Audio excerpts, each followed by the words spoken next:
Hi guys, I'm doing skincare day. Wait guys, Nagtatapay ng mga Pilipino dati dito sa may yung nililipuan ng mga bus kapag rito sa Asia. Ang mga simbahan yun. Hindi manumpalan yung yun ang unang kabayan ng mga parang sa oo nga dati nakita ko ninyo yung mga bakla wala na ngayon inalis na doon pero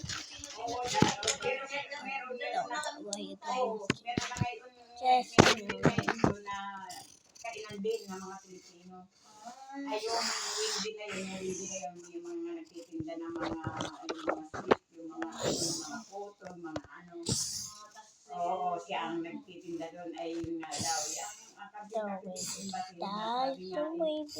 nga daw siya daw dalawang beses na nag-ano ng passport wala daw naman sila na kayo siguro sa tao ngayon nga hindi ang mga dito nga na pinanganak hindi na pwede makarenew na gamit nila ang dokumento na galing din sa komune at sa embassy na kinuha kailangan ng kumuha ng PSA sa Pilipinas ng birth certificate pag nag-renew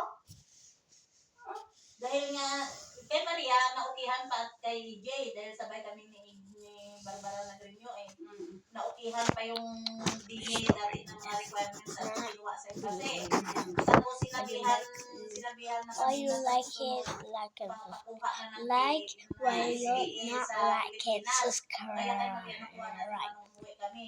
Sila Erme yung sabi kong may anak na tatlong babae sila si Angie nung mag-renew nagpakuha pa sa Pilipinas stay na birth certificate dahil hindi na pwede tanggapin ang DNA